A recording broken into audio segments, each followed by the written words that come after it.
Hello friends, happy world अर्थ day. आज है happy world अर्थ day. तो ये दिन लोगों को पृथ्वी और नेचर के महत्व के प्रति जागरूक करने के लिए हर साल मनाया जाता है।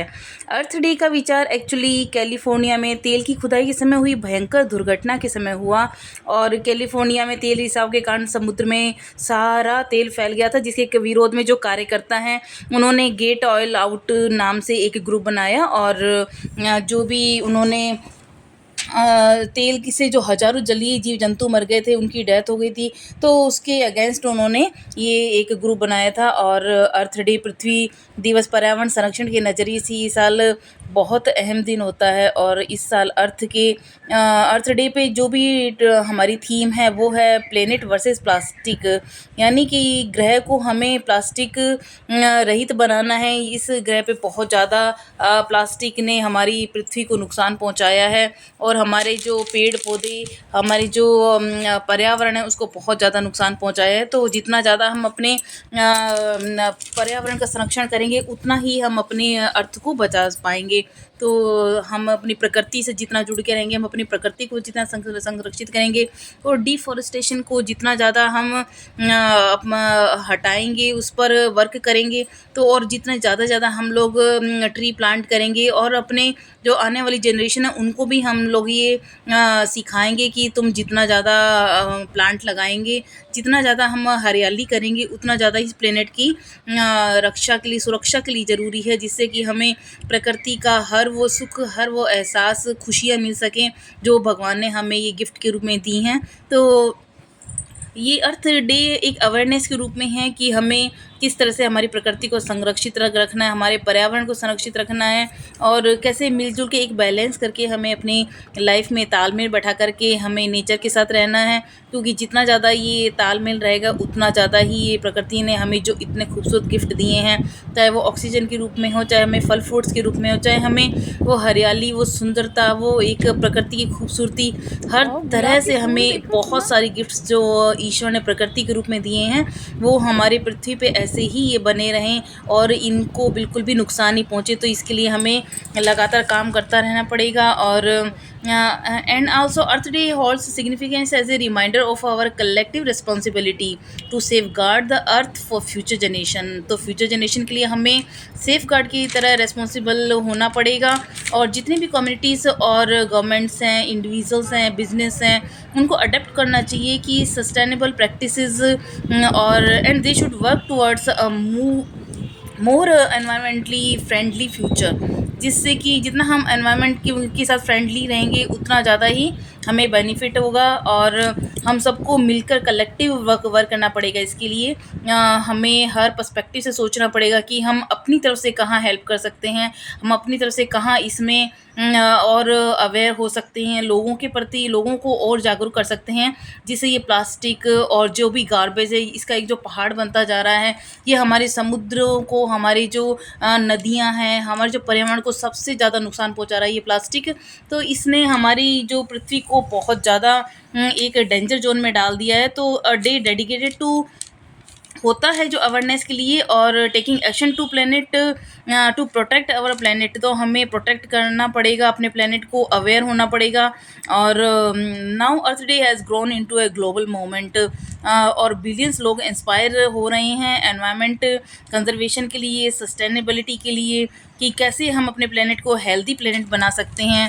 और हमारे जो भी प्लेनेट हैं, इतना खूबसूरत भगवान ने इतना सुंदर हमारा प्लेनेट दिया है कि हमें इसकी जितनी ज़्यादा सुरक्षा के लिए हम जागरूक रहेंगे उतना ही ये हमें बेनिफिट देने वाला है। देखिए प्रकृति की खूबसूरती, कितने खूबसूरत बादल है, कितनी खूबसूरत हरियाली है, सुबह शाम हर वक्त हम इसको महसूस कर सकते हैं, जो भगवान का ये गॉड गिफ्ट, ये नेचर हमें जो मिला है। तो हमारा जो प्लेनेट है एक अमेजिंग प्लेस है, जो कि इसको हमारी ज़रूरत है, हेल्प की ज़रूरत है, जिसमें हम सबको ही मिलकर वर्क करना पड़ेगा। और हमारे प्लेनेट को प्रोटेक्ट करना ही होगा, पोल्यूशन से प्रोटेक्ट करना होगा, डिफॉरेस्टेशन से प्रोटेक्ट करने का, and by taking part in activities like planting trees, and जो प्लास्टिक्स हैं उसको अपनी लाइफ से रिमूव करना होगा। और हम अपने जो ज़िंदगी को, हमारी जो दुनिया है, ये वर्ल्ड है, इसको हैप्पियर हेल्दियर प्लेस बना सकें रहने के लिए। और जितना भी जो वेस्ट प्रोडक्ट्स हैं उसके प्रति हमें वॉरियर बनना पड़ेगा। हमें प्लास्टिक का यूज़ बिल्कुल ही ख़त्म करना पड़ेगा, जिससे कि हमारे देखिए जो समुद्री जीव जंतु हैं इनको पूरा तरह से ऑक्सीजन मिल सके, इनको एक साफ़ एनवायरनमेंट मिल सके, और हमारी जो आने वाली जो जनरेशन है इनको पूरा जलीय जीव जंतु हुए ये इतने बड़े बड़े टॉर्टोइज होते हैं जो, ताकि हमें एक आर्टिफिशियल नेचर क्रिएट करने की ज़रूरत नहीं पड़े, उनको हेल्दी नेचर देखने के लिए मिले आने वाली जनरेशन को। तो उनके लिए हमें एक गिफ्ट के रूप में उनको ये दे सकते हैं कि जितना हम उनके लिए सेव करके रखेंगे, जितना हम प्रोटेक्ट करके रखेंगे एनवायरनमेंट को, उनके लिए उतना ही एक गिफ्ट के रूप में रहेगा कि उनको ये तरह तरह की जलीय जीव जंतु एनिमल्स जो अब जो रेयर ही देखने के लिए मिलते हैं, कई तो लगभग लुप्त हो चुकी हैं और उन्हें सिर्फ वो एक बुक्स की पिक्चर्स में ही देखने को मिलते हैं।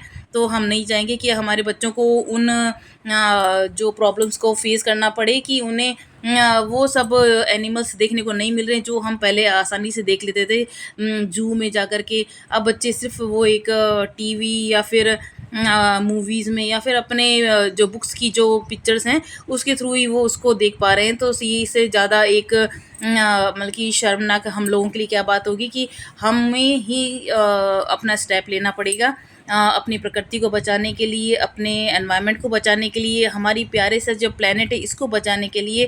और जितना ज़्यादा हम वाटर को सेव करेंगे उतना ज़्यादा ही हम पौधों को जल दे सकेंगे, उतने ज़्यादा हम पौधे लगा पाएंगे। क्योंकि अब पौधों को कहीं ना कहीं बहुत ज़्यादा, जैसे राजस्थानी इलाका है वहाँ पर पानी की कमी है, तो कहीं पर एक्सेस यूज हो रहा है, कहीं पर बिल्कुल ही पानी नहीं है। तो ये भी हमें एक बैलेंस करके रखना पड़ेगा कि जहाँ पर बिल्कुल ही सूखा है वहाँ पर भी जो अगर कम मात्रा में पहुँच रहा है तो वहाँ पर पानी अवेलेबल कराया जाए, और जहाँ ज़्यादा एक्सेस में है तो वहाँ पर भी एक लिमिट का या फिर जितना ज़रूरत हो नीड के अकॉर्डिंग है हमें उसका यूज करेंगे। तो बाकी जो अदर जो सिटीज़ हैं, कंट्रीज़ हैं, जहाँ पर पानी एक जैसे मतलब बहुत मुश्किल होता है, पीने वाला पानी भी उनको पीने को नहीं मिल पाता है। तो ये बहुत ही दुखद लगता है जब हम बाहर की सिटीज़ में जाते हैं साउथ की तरफ, वहाँ पर तो वहाँ पर मतलब कि मिनरल्स बॉटल ही यूज़ में होती हैं, और मिनरल वाटर जो होती हैं वही यूज़ में करते हैं, और वो हेल्थ के लिए भी अच्छा नहीं होता। कहाँ हमें एक टैप वाटर मिलता है वो इतना क्लीन होता है, हमें इजीली अवेलेबल होता है, तो हमें आज कहीं उसकी उतना मतलब कि हमें इसकी वैल्यू नहीं पता। लेकिन जहाँ पर साफ़ सुथरा पानी पीने को नहीं मिल रहा है तो उनके लिए ये वाकई एक खतरनाक साइन है। जिस तरह से ग्लेशियर देखिए पिघल रहे हैं और तेज़ी से ये जो बर्फ़ और ये ग्लेशियर्स ख़त्म होते जा रहे हैं, तो ये भी एनवायरनमेंट के लिए बहुत ज़्यादा खतरनाक है। और हमें ये जो पहाड़ों पर ये जमी हुई बर्फ़ है, अब तो सर्दियों के मौसम में भी कहीं कहीं बहुत ही कम देखने को मिलता है। हम जब घूमने के लिए जाते हैं पहाड़ों पर, वहाँ पर भी ये लोग गार्बेज प्लास्टिक्स इतना डर्ट फैलाए जाते हैं कि एक टूरिस्ट प्लेस को भी वहाँ पर एक मतलब कि गंदगी का प्लेस बना करके छोड़ देते हैं। तो जागरूक होने के लिए हमें खुद को ही वर्क करना पड़ेगा, अपनी प्रकृति को खूबसूरत हमें खुद ही बनाना पड़ेगा। हम किसी दूसरों पर डिपेंड नहीं रह सकते, हम दूसरों को ब्लेम नहीं कर सकते। ये हम सब की एक साथ मिलकर ही रिस्पॉन्सिबिलिटी रहेगी कि किस तरह से हम अपने पर्यावरण को एक जो प्रकृति का ये गॉड गिफ्ट है इसको किस तरह से हम बचा के रखें। तो हर तरह से हमें इस पर वर्क करना होगा, छोटी छोटी बातों पे ध्यान देना पड़ेगा, और बहुत सरलता से हम लोग इस पर जीत हासिल कर सकते हैं। क्योंकि अभी भी उतना डेंजर जोन में नहीं है जितना आने वाले जो जनरेशन है उनको फेस करना पड़ सकता है। उनको पानी की किल्लत हो सकती है, उनके लिए एक फ्रेश एयर की कमी हो सकती है, ऑक्सीजन की कमी हो सकती है। जैसे कि कोरोना टाइम में बहुत ही लोग घरों में बंद हो गए थे, तो कितना उनको मुसीबत का सामना करना पड़ा था। तो हम नहीं चाहेंगे कि और आने वाले टाइम में ऐसा कुछ कैलेमिटीज़ वापस हो। और पोल्यूशन जितना ज़्यादा हम कम करेंगे, जितना ज़्यादा हम साफ़ सुथरा रखेंगे, जितने ज़्यादा हम पेड़ पौधे लगाएंगे, उतनी ज़्यादा ये हम अपनी हरियाली को बचा सकेंगे। तो हमें खुद को ही अच्छा लगता है जब हम पेड़ पौधे एक नेचर के अंदर जाते हैं। हम जब हमारे वेकेशन का टाइम होता है, हॉलीडे का टाइम होता है, हम पहाड़ों पे जाते हैं, हम हरियाली के बीच में जाते हैं। क्यों? क्योंकि हमें एक एक सुकून मिलता है, वहाँ पर शांति मिलती है, क्योंकि नेचर के अंदर हीलिंग पावर होती है और ये हीलिंग पावर हम अपने बहुत जल्दी कनेक्ट कर लेते हैं नेचर के साथ। तो वही हम अपने बच्चों को देना चाहेंगे कि वो भी ऐसी नेचर के साथ कनेक्ट रहेंगे तो उनके अंदर और ऊर्जा का प्रवाह होगा और वो एनर्जेटिक रहेंगे और उनका जो डेवलपमेंट होगा हर तरह से। और हमें हर पर्सपेक्टिव से सोचना होगा कि हमारी जो आने वाली जनरेशन है, हमारी जो आज की पीढ़ी है, हर सबके लिए, ये हर एक के लिए हमें ये स्टेप लेना पड़ेगा। ये नदियाँ, ये सरोवर, ये तालाब, ये पहाड़, ये जो खूबसूरती है ये बनी रहे, बरकरार बरकरार रहे और कहीं भी इसका जो इसका मिसयूज़ नहीं हो। और तो इसका हमें खुद को ही ध्यान रखना पड़ेगा। तो आप लोग भी अपनी तरफ से कैसे क्या अवेयर हो रहे हैं, किस तरह से आप लोगों ने हेल्प की, तो बताइएगा। तो ऑल द बेस्ट।